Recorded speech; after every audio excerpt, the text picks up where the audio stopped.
Hello and welcome back to the Calm and Connected podcast. I'm your host, Janine Halloran, and I wanted to share today one of my favorite grounding techniques for children. So 5-4-3-2-1 grounding is a technique that I heard about from one of my preteen clients, my tween clients, if you will. And she was sharing something that her individual therapist shared with her, and it was a grounding technique, which is about helping kids relax and, especially if they're having an anxiety attack, if they're having a panic attack, if they're feeling really overwhelmed and not sure what to do, their brain is blank. Using a grounding technique like 5-4-3-2-1 grounding can help them come back. The way you do it is you first start with a big belly breath. So you take a deep breath in and expand the belly, and you let that breath out and contract the belly.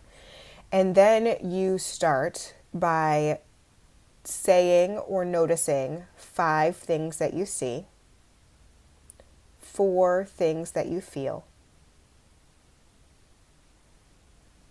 3 things that you hear, 2 things you smell or your favorite smells, and 1 thing you taste.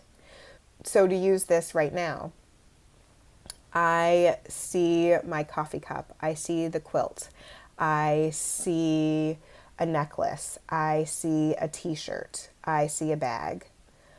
I feel my watch on my hand, I feel my feet in my shoes, I feel my bracelet, I feel my rings.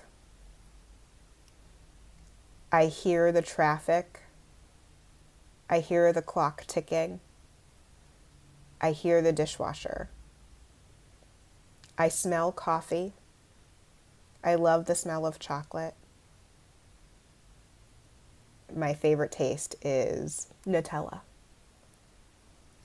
And then you end with a big belly breath.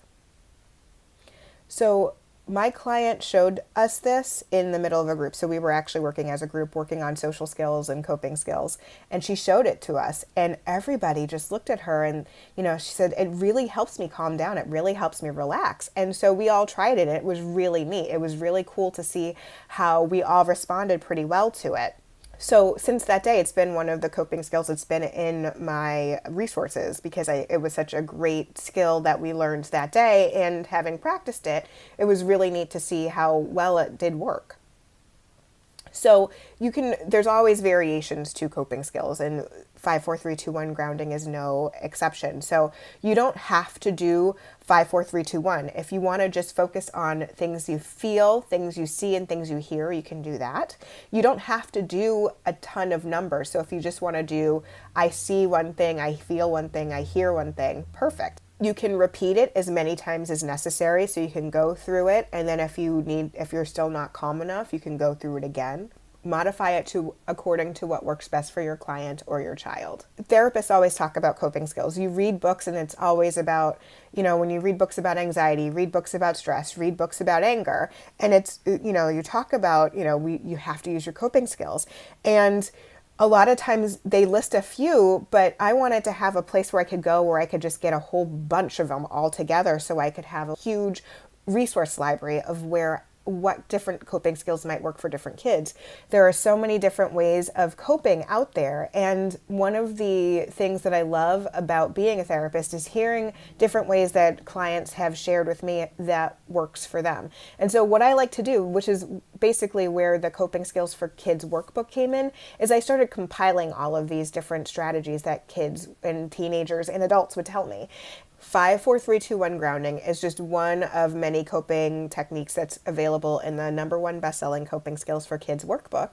If you want to learn more about the workbook or grab a copy, visit copingskillsforkids.com/workbook. If you like this podcast, please subscribe and you'll get notified every time a new podcast goes live. If you want to share it with others, please let them know how they can subscribe and share it. And you can also rate and review us. That's another great way to help other people find us. And don't forget yourself. Try to take a few minutes to take care of you and have some fun. Have an awesome day.